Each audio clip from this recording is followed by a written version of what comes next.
In the deep forests of medieval France, when the bells of villages rang at dusk and doors were bolted shut against the coming night, parents whispered a warning to their children. Do not wander alone. Do not trust strangers. And if you hear singing from the castle, run, because beyond the stone walls of a grand fortress lived a man who had once been hailed as a hero of God. A knight, a marshal of France, a companion of Joan of Arc, and later, the most monstrous killer medieval Europe had ever known. His name was Gilles de Rais. He was born into one of the richest noble families in France at the beginning of the 15th century. Gold surrounded him from infancy. Castles, forests, armies, servants who bowed before he could speak. By the age of 10, he had inherited enormous lands and fortunes after his parents died suddenly under mysterious circumstances. Some whispered poison. Some whispered ambition. Whatever the truth, the boy became master of vast power before he understood mercy. He was educated in theology, warfare, and courtly manners. Handsome, intelligent, charismatic. When war tore France apart, Gilles rode into battle as a young knight. And there, among blood and steel, he found glory. He fought beside Joan of Arc, defended cities, led charges through burning fields. At barely 25, he was named Marshal of France, one of the highest military honors in the kingdom. Crowds cheered his name. Priests blessed his armor. Kings trusted him. But while the world saw a hero, something darker had already begun growing inside him. After the wars ended, Gilles returned to his castles. And that was when the disappearances began. At first it was only whispers. A shepherd boy who failed to return home. A choir child who vanished after being sent on an errand. A beggar's son who simply disappeared. Parents searched forests. Priests questioned travelers. No bodies were found. No blood. No witnesses. Just empty beds. Then rumors spread. Some said wolves. Some said bandits. Some said demons roaming the countryside. But always the trail ended near the same place.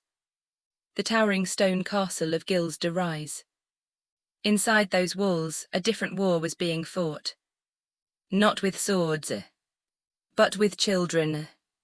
Servants later testified that Gilles developed strange habits. He withdrew from society, spent days alone in locked chambers, surrounded himself with astrologers, alchemists, and occult scholars. He became obsessed with forbidden knowledge, with summoning demons, with eternal youths, with pleasure beyond mortal limits. And for that, he needed sacrifices. Boys, always boys. Young, between 7 and 12. His servants were ordered to roam villages and farms, offering coins, food, or promises of work to poor families. Some children were taken with lies. Some with threats. Some simply abducted while walking alone. They were brought to the castle and never seen again. Inside hidden chambers, behind thick stone walls, unimaginable horrors unfolded.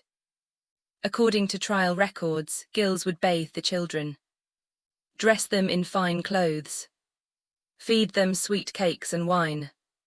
He treated them gently at first, like toys, like pets, like offerings. Then the doors were locked. What followed was so horrific that medieval judges could barely write it down. Children were tortured slowly, strangled, stabbed, dismembered, sometimes while still alive. Witnesses later said Gilles took pleasure not only in killing, but in watching fear, in hearing prayers, in seeing blood spill across the stone floor. Afterward he would sit quietly, admiring the bodies, touching them, kissing them, and when finished, The remains were burned in fireplaces, thrown into latrines, or buried in shallow pits beneath the castle. No grave, no names, no prayers, only ash. For years this continued. Dozens, then hundreds. Villagers began to notice patterns. Children vanished after being seen near his lands. But who would accuse a marshal of France? A hero, a noble, a man protected by power and wealth.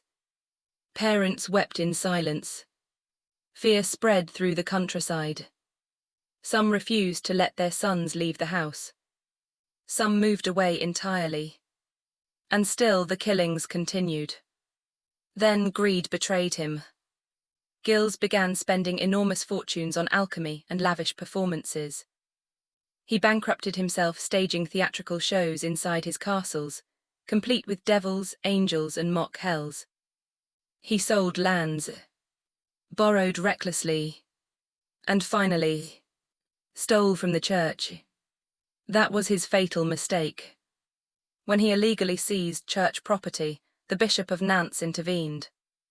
Investigations began.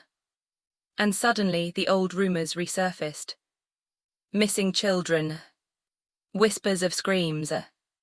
Servants questioned. One servant broke.